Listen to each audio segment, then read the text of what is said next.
أعوذ بالله السميع العليم من الشيطان الرجيم. بسم الله الرحمن الرحيم. الحمد لله الذي كان موجودا قبل حدوث الأشياء ويبقى بعد فناء الأشياء، تفرد بالأولية والخدم وقسم كل شيء ما عداه بالفناء والعدم، كما قال عز شانه كل شيء هالك إلا وجهه وكل نفس ذائقة الموت وقال كل من عليها فان ويبقى وجه ربك ذو الجلال والإكرام. سبحان من لا يخفى عليه اختلاف النيات ولا يعذب عنه معاصي العباد في الخلوات. سبحان الله الذي خلق الظلمات ومعاصي العباد في الخلوات.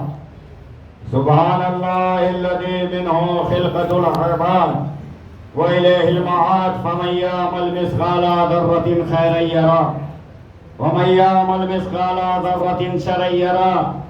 نشهد أن لا إله إلا هو الملك الذي لا ينادى في ملكه ولا يزاد في حكمه، يعذب من يشاء بما يشاء كيف يشاء ويرحم من يشاء بما يشاء كيف يشاء. تعذيبه المسيء عدل وعفوه تفضل. ونشهد أن محمدا سيد المرسلين وخير المبشرين والمنذرين، صلى الله عليه وآله الهداة المهديين، من ركب سفينتهم نجا واهتدى ومن تخلوان فكرك وهوى. أوصيكم عباد الله بالاعتصام بالتقوى، فإنه حبل متين وعروة وثقى بمبادرتكم الموت قبل حلوله وإعداد العمل الصالح قبل نزوله، فإنه وارد واقع نازل تفر منه وكنتم في برود مشيدة. الله عباد الله، فإن كل حي في الدنيا إلى فناء وكل مدة فيها إلى انتهاء. بسم الله الرحمن الرحيم. يا أيها الذين آمنوا كتب عليكم الصيام كما كتب على الذين من قبلكم لعلكم تتقون. صلوات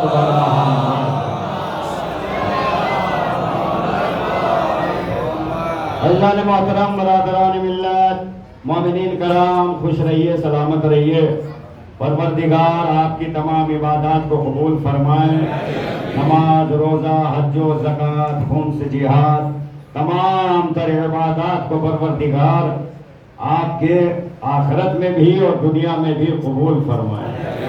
بہت اچھی بات ہے ماشاءاللہ، چونکہ آج جمعہ ہے اور یوم الجمعہ سید الایام، جمعے کا دن دنوں کا سردار ہے، سید الایام ہے.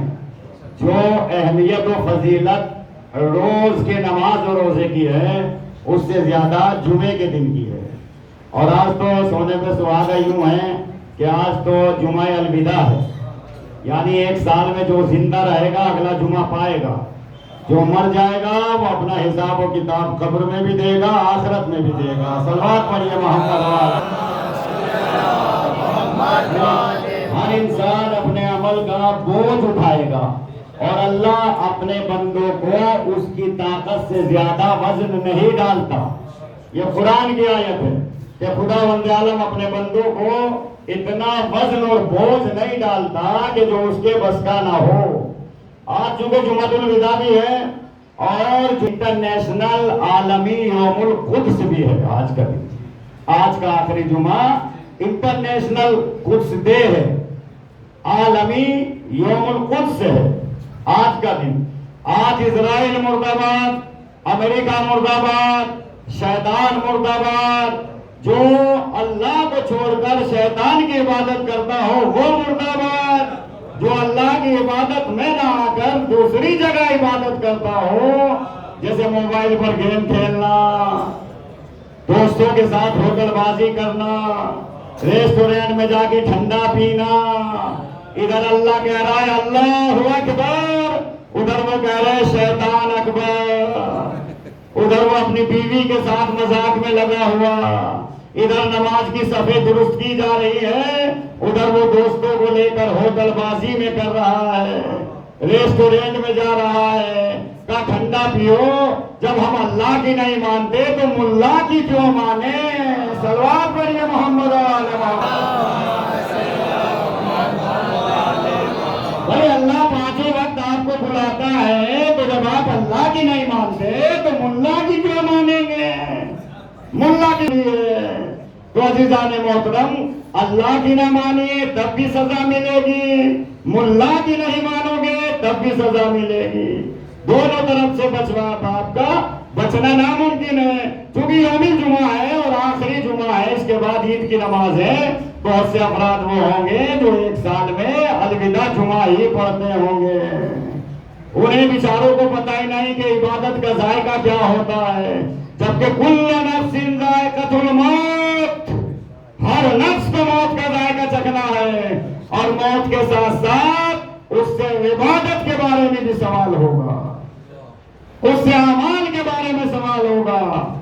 امام جمعہ کی ذمہ داری یہ ہے کہ وہ سیاسی پہلو پر بھی گفتگو کرے اور سماجی پہلو پر بھی گفتگو کرے۔ امام جمعہ کا مطلب حاکم وقت، امام جمعہ کا مطلب قوم کے لیے ایک حاکم۔ عزیزان محترم، اگر امام جمعہ کسی کے مشورے پر آ کر خطبہ دیتا ہے تو اس امام جمعہ پہ لعنت۔ اگر امام جمعہ کسی کو نشانہ بنا کر کوئی بات کہتا ہے تو اس امام جمعہ پہ لعنت۔ کسی ایک قوم کے لیے نہیں ہوتا بلکہ پورے سماج اور پورے مذہب کے لیے ہوتا ہے۔ جو مان جائے وہ کامیاب ہو جاتا ہے، جو نہ مانے وہ ناکام ہو جاتا ہے۔ ایک صلوات پڑھیے محمد وعلی محمد۔ جمعے کی عبادت بہت بلند ہے، بہت فضیلت ہے۔ ہمیں سماج میں بھی رہنا ہے، ہمیں اپنے ہندوستان میں رہنا ہے، ہمیں اپنے وطن سے محبت رکھنا ہے، ہمیں دوسرے وطن سے کوئی سروکار نہیں ہے، ہم ہندوستانی ہیں۔ ہمیں چاہیے کہ ہم اپنے وطن سے محبت کریں، تو رسول اللہ کی حدیث ہے حب الوطن نصف الایمان، وطن کی محبت آدھا ایمان ہوتا۔ ہمیں سرکاروں کو نہیں دیکھنا کہ سرکار کس کی ہے، ہمیں یہ دیکھنا ہے کہ زمین ہندوستان کی ہے، ہم اسی زمین میں پیدا ہوئے اور مرنے کے بعد اسی زمین میں ہماری قبر بنائی جائے گی۔ ہمیں مرنے کے بعد پاکستان یا ایران نہیں لے جایا جائے گا، ہمیں مرنے کے بعد یہیں پر دفن کیا جائے گا۔ ہم اسی مٹی سے پیدا ہوئے اور مرنے کے بعد اسی مٹی میں چلے جائیں گے، یہی ہمارا ایمان کہتا ہے۔ اس لیے ہمیں اپنے دیش کے ساتھ مل کے چلنا ہے، ہمیں اپنے سماج کو چھوڑ کے چلنا ہے، سماج کو توڑ کے نہیں چلنا۔ وہ مومن نہیں ہوتا جو فساد پھیلاتا ہو، مومن وہ ہے جو فساد کو ختم کر کے اتحاد کی دعوت دیتا ہو۔ عزیزان محترم، ہمیں نہیں دیکھنا کہ سرکار کس کی ہے، ہمیں نہیں دیکھنا گورنمنٹ کس کی ہے، ہمیں یہ دیکھنا ہے کہ ہندوستان کا قانون کیا کہتا ہے، ہمیں دیکھنا ہے کہ عدالت کیا کہہ رہی ہے، ہمیں دیکھنا ہے ہماری زمین ہمیں پکار رہی ہے۔ اگر ہماری جنگ پاکستان سے ہو جائے تو ہر فرد ہندوستان پر واجب ہو جائے گا کہ وہ پاکستان کے خلاف جنگ کرنے جائے، اس لیے کہ اپنی جان کو بچانا بھی واجب ہے، اپنے وطن کو بچانا بھی واجب ہے۔ یہ سماجی گفتگو مان لیجیے گا، ہم کسی کے بہکار میں نہ آئے، ہم کسی مفتی ملا کے فتوے میں نہ آئے، ہمیں اپنے قانون کا پالن کرنا ہے۔ اسی لیے ساری دنیا کے شیعوں نے کوئی نہیں بتا سکتا کہ کسی نے کبھی آتنکواد کا ساتھ دیا ہو۔ یہ تو اسرائیل سے جنگ ہوئی تو لبنان کو آتنکوادی بتا رہے ہیں۔ لبنان کو آتنکوادی بتانے والوں، ذرا ایک مثال تو ہمیں بتا کر دکھاؤ کہ ہم نے کب کا ساتھ دیا ہو یا کبھی ہم نے اگرواد کا ساتھ دیا ہو۔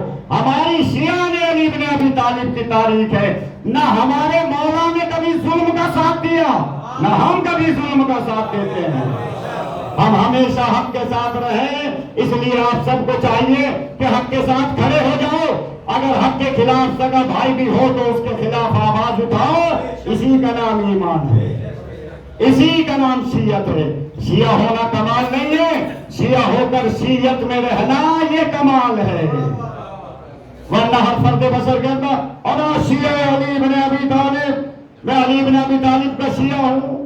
زبان سے کہنا کافی نہیں ہے، آپ شیعت پر عمل کر کے دکھائیے۔ اسی لیے خدا نے کہا یا ایھا الذین آمنو، اے مومنو، اللہ اللہ نے یہ نکاح یا ایھا المسلمون، اے مسلمانوں، نہ جہاں جس چیز کا حکم ملا اللہ نے وہاں ایمان والوں کو پکارا ہے، مسلمانوں کو نہیں پکارا۔ یا اللہ ایک بار مسلمان کو پکار لے، اللہ نے کہا اس مسلمان کا کیا اعتبار جو میرے رسول کو میدان میں چھوڑ کے بھاگ جائے، وہ میرے پکارنے پر کہاں آئے گا؟ کل بھی رسول کا ساتھ ایمان والے دے رہے تھے، آج بھی رسول کا ساتھ ایمان والے دیں گے۔ پر جن مسلمانوں کا کوئی بھروسہ نہیں ہے کہ وہ رسول کو جنگ کے میدان میں چھوڑ کے بھاگے کہ نہیں بھاگے، وہاں کافر نہیں بھاگے، مشرک نہیں بھاگے، کافر و مشرک علی کی تلوار سے ڈر کے بھاگتے تھے، مگر یہ رسول کو چھوڑ کے وہ بھاگتے تھے جو لا الہ الا اللہ محمد رسول اللہ پڑھنے والے تھے۔ کبھی بھی رسول کو چھوڑ کر وہ نہیں بھاگے جنہوں نے محمد رسول اللہ کے بعد علی ولی اللہ پڑھا۔ چاہے سلمان کو دیکھ لیجئے، ابو ذر کو دیکھ لیجئے، مقداد کو دیکھ لیجئے، ہمیشہ ڈٹ کے مقابلہ کرتے رہے اور کہا یا رسول اللہ ہم فرار نہیں ہیں، ہم کرار کے ماننے والے ہیں، لہذا قدم سے قدم ملا کر لڑیں گے، اپنے اسلام کی بھی مدد کریں گے، اپنے وطن کی بھی مدد کریں گے۔ یہی شعار شیعت ہونا چاہیے۔ عزیزان محترم، یا ایھا الذین آمنوا، اے ایمان والو، کتب علیکم الصیام، تم پر روزے واجب کیے گئے ہیں، فرض کیے گئے ہیں، روزہ رکھو۔ کیا ہو گیا تمہیں؟ 11 مہینے خدا نے کھلا چھوڑا، رات میں کھاؤ دن میں کھاؤ سب کبھی کھاؤ، مگر ایک بار وہ مہینہ ہے کم سے کم دن میں تو رہو روزے سے۔ روزہ رکھنا یہ نہیں کہ بھوکے مر جائے پیاسے مر جائے، اور ہاں بڑا شکایت کرنا شروع کر دیتے آج بڑی پیاس لگ رہی ہے، یہ روزہ نہیں ہے۔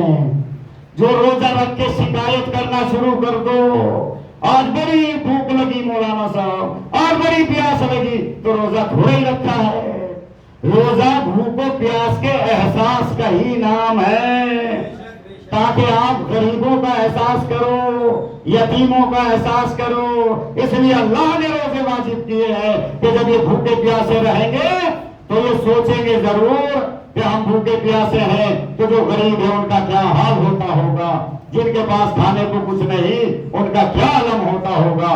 تو عزیزان محترم، اس طرح سے روزہ ہمیں رکھنا ہے تاکہ روزے کا احساس ہو۔ ایک صلوات پڑھیے محمد آل محمد۔ کما کتب علی الذین من قبلکم، روزے کس طرح واجب کیے گئے ہم پر؟ جیسے تم سے پہلے پر واجب کیے گئے تھے، لعلکم تتقون، تاکہ تم صاحب تقوی ہو جاؤ، تاکہ تمہیں متقی بنایا جائے۔ اللہ روزہ تمہیں بھوکا اور پیاسا ماننے کے لیے نہیں رکھواتا، صاحب تقوی بنانے کے لیے، اس لیے کہ الجنت للمتقین، متقین کے لیے ہے، لا جنت للمسلمین، جنت مسلمانوں کے لیے تو نہیں ہے۔ اب ڈھنڈورا پیٹتے جائیے، لا الہ الا اللہ محمد رسول اللہ ہم جنتی۔ ارے قرآن سے تو پوچھئے، قرآن جنتی کس کو بتا رہا ہے؟ الجنت للمتقین، جنت صاحب تقوی کے لیے ہے۔ یہ متقی کون ہے؟ مسجد نبوی میں علی کی پشت پر ہاتھ مار کے کہا یا علی حبک التقوی والایمان، اے علی تیری محبت ہے تقوی بھی اور ایمان بھی۔ تو جنت ان کے لیے ہے جن کے دل میں علی بیٹھا ہو۔ ایک صلوات پڑھیے محمد و آل محمد۔ جنت متقین کے لیے ہے اور تقوی علی کی محبت کا نام ہے۔ اب علی کی محبت کا تقاضا کیا ہے یہ دیکھتے جائیے، ہر کسی کے دل میں علی نہیں آتا، سمجھ گئے؟ حسین ابن علی کو شیعوں نے قتل کیا ہے، یہ لوگ کہتے ہیں، آپ نے بھی سنا ہوگا، میں بھی یہی کہہ رہا ہوں، منبر سے قسم کھا کے کہہ رہا ہوں کہ امام حسین کو شیعوں نے قتل کیا ہے، مگر اس وقت 3 شیعہ تھے، 3، ایک تھے شیعان علی، ایک تھے شیعان معاویہ، ایک تھے شیعان حضرت عثمان۔ اب تلاش کرو کون سے شیعوں نے قتل کیا ہے۔ توجہ رکھیے، جس شیعہ نے علی کے سر پہ ضربت لگائی انہی شیعوں نے حسین کو قتل کیا ہے۔ وہ شیعہ شام کا بھیجا ہوا تھا، معلوم ہو گیا علی کے شیعوں نے قتل نہیں کیا، معاویہ کے شیعوں نے قتل کیا ہے۔ ایک سوال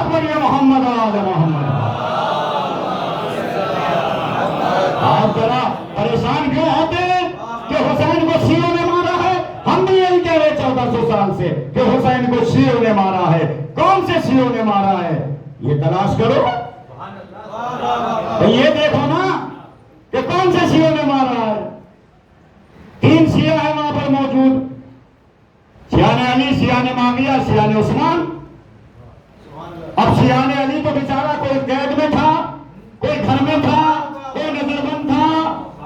شیعہ علی تھے نا. وہ کہا جی 18,000 کوفیوں نے خط لکھے تھے تو خط لکھنے کے بعد پلٹ گئے تھے تو شیعہ علی کہاں رہے؟ بھائی شیعہ علی کہاں رہے؟ اگر آخر تک اسی محبت پر قائم رہتے تو شیعہ علی تھے. جب مسلم کا چھاٹ چھوڑ کر محل ابن زیاد میں پہنچ گئے تو شیعہ علی کہاں رہے؟ وہ تو شیعہ شام ہو گئے تو انہوں نے قتل کیا ہے. مگر علی کے شیعوں میں بھی 2 گروہ ہیں، وہ بھی وہیں جائیں گے جہاں قاتل جائیں گے. اب سنا دوں حدیث، بڑی سخت لگے تو میرے منہ پہ گالیاں دے کے جائیے گا. پیٹ پیچھے برائی کرو گے تو آخرت میں کفن کھینچ لوں گا. ایک صلوات پڑھیے محمد آل محمد. جو میری پیٹ پیچھے غیبت کرتا ہے اس کا کفن نہیں چھوڑوں گا، آخرت میں کھینچ لوں گا. اس لیے کہ اگر ممبر سے غلط میسج دوں تو مجھ پہ لعنت ہو، اگر ممبر سے صحیح میسج دوں اور آپ نہ مانے تو آپ پر لعنت ہو. سیدھی 2-4 باتیں ہیں. مجھے کسی کے لالچ نہیں ہے، کسی سے مال و دولت نہیں لینا تاکہ میں چہرہ دیکھ کے خطبہ پڑھوں گا. صلوات پڑھیے محمد وآل محمد. سمجھے؟ جتنی 5-7 مولاناؤں کی تنخواہ ہوگی اتنا میرا ایک دن کا شیئر بازار میں واپس آ رہا ہے. سمجھے آپ؟ مجھے کوئی پرواہ نہیں ہے، میں بزنس کرتا ہوں، مجھے پرواہ نہیں ہے. مجھے پرواہ اس بات کی ہے کہ میں اللہ و رسول اور امام کا میسج آپ تک پہنچا دوں. بس کسی کا چہرہ میں دیکھ کے کیوں پڑھوں یا کسی کے کہنے پر آ کر کیوں پڑھوں؟ کیا وہ میری قبر میں جائے گا؟ کیا وہ مجھے آخرت سے بچائے گا؟ ہر انسان کو اپنا حساب دینا ہوگا، مگر مولوی کو ڈبل حساب دینا ہوگا. آپ کو سنگل حساب دینا ہوگا، مولوی کو ڈبل حساب دینا ہوگا. کون سا حساب؟ کا ایک تو علم رکھ کے خود عمل کیا تھا، ایک حساب یہ کہ کتنے لوگوں کو عمل کروایا تھا، کہاں کہاں گئے تھے. یہ ہمارے لیے حساب ہے. ہم نے مال امام مدرسوں میں رہ کے کھایا ہے، ایک ایک دانے کا حساب ہمیں دینا پڑے گا. تو مولوی تو زیادہ پھنسا ہوا ہے، آپ تو کم پھنسے ہوئے ہو. لیکن اگر آپ مولوی کی نہیں مانو گے، اللہ کی نہیں مانو گے تو پھر سمجھ لیجئے گا کہ آپ پر بھی دوہرا عذاب ہو سکتا ہے. اس میں کوئی اجازت نہیں، چھوٹ نہیں ہے. جمعے میں آنے والوں ذرا خیال کیا ہے یہ دماغ میں کس مولوی نے بھرا ہے، اس کا نام مجھے بھی بتائیے. کہ صاحب ہر جمعہ الوداع کی نماز پڑھ لو پورے مہینے کی ہو جائے گی. یہ کہاں سے کس کے دماغ میں آ گیا؟ اللہ اکبر. بھائی اتنی بھیڑ کا آنا اس کا مطلب یہی دماغ میں ہے کہ آخری جمعے کی نماز پڑھ لو اور وہ سارے مہینے کی نماز ہو جائے گی. یہ کس مولوی کمبخت نے بتا دیا آپ کو کہ آخری جمعے کی پڑھ لو؟ نماز ہر وقت واجب ہے، نماز ہر وقت فرض ہے. اگر بیمار ہو جاؤ، چارپائی پہ اٹھ نہ پاؤ تو دوسرے آدمی سے وضو لے کر اشاروں میں نماز پڑھو. جب نماز میں چھٹکارا نہیں تو آخری جمعے میں پورے مہینے کی ادا کیسے ہو جائے گی؟ بھائی یہ پتہ نہیں کہاں کا اصول بنا لیا لوگوں نے. اپنی شریعت بنا کے الگ چل رہے ہیں. نہ انہیں محمد کی شریعت کی کوئی پرواہ، نہ علی کی شریعت کی کوئی پرواہ. اپنی ایک شریعت بنائی، آگے بڑھ کرانا ہوگا اسے بیچارے کو دے دیے ہوں گے کچھ پیسہ، ان نے پیسے لے کر فتوا بدل دیا. تو ہمارے یہاں وہ مفتی نہیں ہوتے کہ جو پیسے کی چمک دیکھ کر فتوا بدلتے ہیں. ہمارے یہاں فتوا حدیث اور قرآن سے دیا جاتا ہے اور اہل بیت سے اس کی تصدیق کروائی جاتی ہے. ہمارے مفتی وہ ہوتے ہیں بھائی. لہٰذا بہت سے آئیں گے کہ جو عید کی نماز پڑھے گا بیچارہ جمعے میں بھی نہیں آیا ہوگا. جا کے دیکھیے گا چارپائی پہ لیٹا پڑا رہے گا، اللہ اس کو ہمیشہ کا بیمار کر دے کہ جو واجبات کو چھوڑ رہا ہے، جو اللہ کی عبادت چھوڑ رہا ہے. ہم گناہوں سے پرہیز کرتے ہیں، گنہگاروں سے پرہیز، گنہگاروں سے نہیں، گناہوں سے پرہیز کریے. آپ نے دیواروں کو لکھا دیکھا ہوگا، پاپ سے ڈرو پاپی سے نہیں. یہ تمام مسئلہ ہے. گناہ سے ڈرو، گنہگاروں سے نہ بچو، غریبوں سے نفرت نہ کرو. یہ علی کا شعار تھا. اے علی علی کرنے والوں، اے علی کی محبت کا دم بھرنے والوں، غریبوں کے یہاں کی نظر میں نہیں جاتے ہو؟ غریبوں کے یہاں کا کھانا نہیں کھاتے ہو؟ غریبوں سے بدبو آتی ہے؟ سنیے ایک واقعہ اور اس کے بعد پھر میں بات تمام کرتا ہوں۔ رسول اللہ کی بارگاہ میں ایک امیر آیا، امیر پیسے والا، مسئلہ پوچھنا تھا۔ رسول کی بارگاہ میں آ کے بیٹھ گیا، رسول اللہ نے کہا بیٹھ جاؤ، وہ بیٹھ گیا۔ امیر تھا، بہت بڑا تاجر تھا۔ تھوڑی دیر کے بعد ایک غریب آیا، سلام کر کے وہ اس کے برابر میں بیٹھ گیا امیر کی۔ اب امیر کی جو آبا تھی یہ اس کے نیچے آ گئی، غریب کے نیچے۔ اس نے سمیٹنی شروع کی ایسے۔ رسول اللہ کی نظر رحمت نے دیکھ لیا، اور دیکھنے کے بعد اسے ڈانٹا، کہا کھڑا ہو اور میری بارگاہ سے نکل۔ اس نے کہا یا رسول اللہ کیوں؟ کہا کیا تجھے یہ خوف ہوا کہ تیری ابا کے ذریعے سے تیری دولت اس تک پہنچ جائے گی؟ یا تجھے یہ خوف ہوا؟ انہوں نے کہا یا رسول اللہ غریب ہے۔ رسول اللہ نے کہا جو غریب کا احترام نہ کرتا ہو رسول اس کا احترام نہیں کرے گی۔ السلام علیکم محمد و آل محمد کا۔ باہر نکل جاؤ، میری بارگاہ میں مت آنا۔ تم نے اس کو غریب سمجھا ہے، اس کے دل میں نہیں دیکھا کہ ایمان کتنا بھرا ہوا ہے۔ یعنی ابن ابی طالب کا چاہنے والا ہے، اس کے دل میں ایمان ہے، اس کے دل میں تقوی ہے۔ تم نے اس کے غریبی کو دیکھ لیا۔ میری بارگاہ میں کبھی نہ آنا۔ یا رسول اللہ مجھے معاف کر دیجئے۔ کہا اس سے معافی مانگو، مجھ سے نہیں، اس کی توہین کی ہے۔ کیا تجھے خطرہ تھا کہ تیرے کپڑے کے ذریعے سے تیری دولت اس پر چلی جائے گی یا تیری عزت اتر جائے گی؟ تیری ابا اس کے نیچے آ گئی تھی تو تجھے کس بات کا خطرہ تھا؟ لہذا میری بارگاہ میں نہ آنا۔ یہ غریبوں سے بچنے والے سنیں کہ جو غریبوں کو نکلی ہوئی نگاہ سے دیکھتے ہیں۔ مولا علی بظاہر غریب تھے، بظاہر دکھانے میں ان کے پاس کچھ نہیں تھا، اتنے غریب تھے کہ یہودی کے باغ میں مزدوری کرتے تھے اور جو مزدوری میں ملتا تھا اس سے اپنے بچوں کا پیٹ بھرتے تھے۔ اور علی اتنے امیر کہ رات میں اناج اور آٹے کے بورے رکھ رکھ کے غریبوں کو تقسیم کرتے تھے، مگر بظاہر تو غریب تھے۔ پیبند والا کرتا پہنتے تھے علی، ابا پر 70 پیبند لگے ہوئے تھے، 70۔ ہمارے ابا پہ ایک پیبند لگ جائے تو ہمیں شرم آئے گی کہ اتنے لوگوں میں جمعہ پڑھانے کیسے جاؤں۔ علی کی پیبند تھے 70۔ جناب زہرا کو دیا اور کہا کہ زہرا اس پر پیبند لگا دو۔ جناب زہرا الٹ پلٹ کے دیکھ رہی، یعنی کہاں لگاؤں، جگہ تو بچی نہیں، اتنے پیبند لگے ہوئے۔ بظاہر علی اتنے غریب، اور ہم علی کے چاہنے والے بڑے دھوک کے کہتے ہیں علی ہمارا امام۔ اگر علی آپ کا امام ہے تو وہی عمل کر کے دکھاؤ جو علی نے کیا۔ علی نے کبھی نماز قضا نہیں کی۔ اے نماز کو قضا کرنے والوں، آج سے علی کو چھوڑ دو، اس لیے کہ علی نے خود فرمایا بے نمازی سے میرا کوئی رشتہ نہیں ہے اور میرے شیعہ بے نمازی نہیں ہو سکتے۔ وہی علی کے شیعہ ہے جو نمازی ہوں، وہی علی کے شیعہ ہے جو ماہ مبارک کے روزے رکھتے ہوں، وہی علی کے شیعہ ہے جو علماء کا احترام کرتے ہوں، علماء کو گری ہوئی نظروں سے نہ دیکھتے ہوں۔ وہ علی کے شیعہ ہے جو دین کی پرواہ کرتے ہوں، وہ علی کے شیعہ نہیں جو فری فائر اور گیم کھیل کر یہودیوں کی مدد کرتے ہوں۔ یہودیوں کی مدد کر رہے نوجوان پوری رات گیم کھیلیں گے اور نماز صبح کا وقت آئے گا تو سو جائیں گے جس طرح سے جانور سو جاتا ہے۔ یہ علی کے شیعہ ہے۔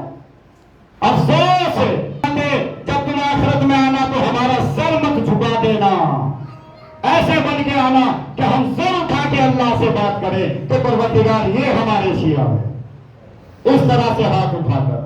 تم مولا کائنات کے چاہنے والے ہو، ان کے لیے نمونہ عمل علی نے آپ کے لیے راستہ چھوڑا، علی نے آپ کے لیے سبیل بنائی، علی نے آپ کے لیے قدم قدم پر خود غموں کو اور پریشانیوں کو برداشت کیا لیکن اپنے چاہنے والوں کو آرام دیا تاکہ ہمارے چاہنے والوں کو آرام مل جائے۔ عزیزان محترم برادران ملت، بڑی اچھی بات ہے کہ آپ جمعے میں آئے، خدا آپ کے جمعے کی عبادت کو قبول فرمائے، مگر ذہن سے آنا کہ جمعۃ الوداع پڑھ لیا تو وہ سارا بہت بڑا تیر مار دیا۔ جمعۃ الوداع پڑھ لیا، بڑا تیر مار دیا۔ عید کی نماز پڑھ لی، بڑا تیر مار دیا۔ سنت نماز ہے عید کی، اس کو پڑھتے ہیں تو واجب کو ہم نے تو سارا کچھ پڑھ لیا. پڑھیے عید کی نماز پڑھنا بہت اچھی بات ہے، مگر سنت سے پہلے واجبات کو ادا کریے. جس کی پوچھتاچھ ہوگی سنت کی پوچھتاچھ نہیں ہوگی. سنت پڑھو گے تو وہ نامہ اعمال میں ثواب لکھا جائے گا. بس واجبات کی پوچھتاچھ ہوگی کہ صبح کے ٹائم کہاں تھے، ظہر کے ٹائم کہاں تھے، مغرب و عشاء کے ٹائم کہاں. صاحب فیکٹری میں لگا ہوا تھا، کاروبار کر رہا تھا، کتنا کمایا تھا، کا لاکھوں، کہا غریبوں کے لیے کتنا نکالا، کتنا دیا، پڑوسی کو کھلایا، ماں باپ کی خدمت کری، ماں باپ کو بلایا یا ان کی خدمت کی ہے. زکات کتنا پرسنٹ دیتے تھے، خمس کتنا نکالا، کچھ دیا. کچھ دیتے تو بولیں گے، جب دیا ہی نہیں تو سر جھکائیں گے. اللہ کہے گا تو بلا اس اپنے دنیا کی مال کو جو تجھے یہاں عذاب سے بچا لے. نہیں آئے گا، دنیا کا مال بچانے نہیں آئے گا. آپ کے اعمال قبر میں آپ کو بچائیں گے اور اہل بیت کی محبت آخرت میں آپ کو بچائے گی. یہ دونوں چیزیں ضروری ہے. اعمال کرو تاکہ برزخ کی منزل آسان ہو جائے، محبت اہل بیت رکھو تاکہ آخرت میں کامیاب ہو جاؤ. ایک صلوات پڑھیے محمد و آل محمد. بس تمام کی ختم ہونے والا ہے خطبے کا. 40 منٹ جو ہے آیت اللہ خان سیستانی کے نزدیک 40 منٹ خطبہ ہے، اس کے بعد نماز ہے. مسئلہ بھی ہے، توضیح المسائل میں بھی دیکھ سکتا ہے کوئی بھی. تو عزیزان محترم بس میرا بیان یہ تھا، میسج مجھے پہنچانا تھا، میں نے پہنچا دیا. 2 روزے اور رہ گئے، کل کا اور پرسوں کا، اور اگر کھینچ تان بھی کریں گے تو 3 رہ گئے. بس 3 سے زیادہ تو ہے نہیں. خداوند عالم عید میں آئیے، عید کا اعلان ہو چکا گروپ میں، یہاں بھی ہوگی، پہلے عیدگاہ میں ہوگی، پھر یہاں ہوگی، پھر یہاں ان کے یہاں ہوگی سکندر بھائی کی طرف، پھر وہاں ہوگی جو وہ مسجد کہاں پہ ہے. تو اس طرح ہاں یہ الگ الگ ٹائم آپ کے گروپ میں ڈال دیے گئے. ٹھیک اسی ٹائم پہ جماعت کھڑی ہو جائے گی، چاہے 1 آدمی ہو یا 2 آدمی ہو. نماز کسی کے لیے نہیں رکتی، نماز کے لیے پہلے آنا پڑتا ہے. یہ یاد رکھیے. آپ کی بات دستور بالکل الٹ جائے گا بھائی. اب کوئی یہ نہ کہیے گا کہ میں آپ کو 20,000 روپے کا ہدیہ دوں گا تو میرے لیے نماز روک دو. جی نماز نہیں. فطرہ 3 کلو انشاءاللہ. اس میں جو اناج آپ زیادہ کھاتے ہیں، جو آٹا چاول یا وہ، اس کے رقم آپ نکالیے. اور اس کے لیے یہ ہے کہ جب چاند نظر آ جائے تب نکالیں. لیکن اگر پہلے بھی نکال لیں، آیت اللہ سیستانی کا مسئلہ آیا ہے، اگر پہلے نکال کر آپ مستحق کو دے دیں تو ہو سکتا ہے کہ وہ اس میں عید کا انتظام اپنا کر دیں. تو اس لیے، اور جب آپ چاند دیکھیں یا صبح عید میں کوئی آپ کے یہاں آ جائے، مہمان آپ کے دسترخوان میں شامل ہو، تو پھر اس کا فطرہ نکال دیجیے. تو اس میں اس طرح سے گنجائش یہ نکالی گئی ہے. ورنہ آپ عید میں نکالیں گے وہ بیچارہ کیا کرے گا، انتظار میں بیٹھا رہے گا. تو یہ 3 کلو، اگر 3 کلو سے تھوڑا زیادہ کر دیں احتیاطاً تو اس میں کوئی حرج نہیں ہے. اب جیسے مجھے ایک صاحب نے کہا کہ صاحب آٹا جو ہے 35 روپے کلو، 45 روپے کلو، تو جو آٹا آپ زیادہ کھا رہے ہیں، اگر 45 روپے والا کھا رہے ہیں تو اس کے حساب سے نکالیے، اگر 35 روپے والا کھا رہے ہیں تو اس کے حساب سے نکالیے. آپ جو زیادہ غذا استعمال کر رہے ہیں اسی کے حساب سے. فطرہ غریب کا حق ہے. سید کا فطرہ سید کو دے سکتے ہیں، غیر سید کا فطرہ سید کو نہیں دے سکتے. اس لیے صدقہ ہے، صدقہ حرام ہے سادات کا.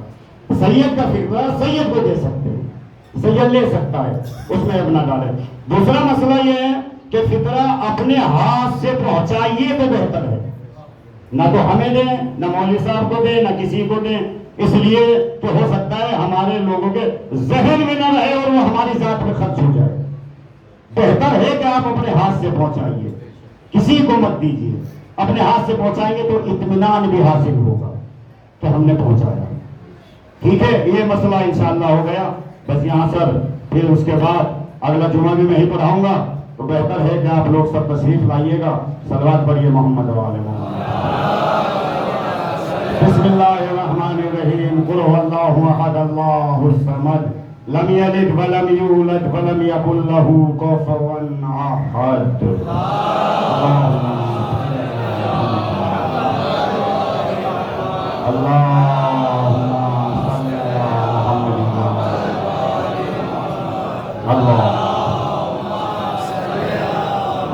أعوذ بالله من الشيطان الرجيم بسم الله الرحمن الرحيم الحمد لله الذي لا إله إلا هو العليم الكريم غافر الذنب وقابل التوب وهو الغفور الرحيم سبحان من سبقت رحمته وبسط اليدين بالرحمة سبحان من لم يكلف نفسا إلا دون وسعها وعفاني السيئات ولم يجاز بها سبحان من لا يزداد ولا معصي العباد إلا كرم موجودا ولا كثرة الذنوب إلا فهم وصفحا بسم الله الرحمن الرحيم إن الله وملائكته يصلون على النبي يا أيها الذين آمنوا صلوا عليه وسلموا تسليما اللهم صل على سيد المرسلين شفيع المذنبين نبينا محمد صلى الله عليه وآله وعلى إمام المسلمين وقائد الغر المهجرين أمير المؤمنين علي بن أبي طالب صلوات الله عليه وعلى سيد النساء العالمين بدر خاتم النبي سيدنا فاطمة بنت رسول الله صلوات الله وعلى الحسن المصطفى والحسين شهيد بكربلاء وعلي بن الحسين ومحمد بن علي وجعفر بن محمد وموسى بن جعفر وعلي بن موسى ومحمد بن علي وعلي بن محمد عليهم السلام والحسن بن علي عليهم الصلاة والسلام اللهم صل على مولانا صاحب الزمان ماهي آثار البدع والطغيان حاتم أبنية الشرك والنفاق حاسد فر البغي والشقاق صلوات الله سلامه عليه وعلى آبائه الكرام اللهم عجل فرجه وسهل مخرجه پروردگار آپ حق محمد آل محمد ہماری عبادات کو قبول فرما پریشانی کو دور فرما جو مخروض قرض کو عطا فرما جو بیمار صحت کامل عطا فرما امام زمانہ کے ظہور میں تاجیل فرما ہم سب کو ان کے آوان و انصار میں شمار فرما ربنا تقبل منا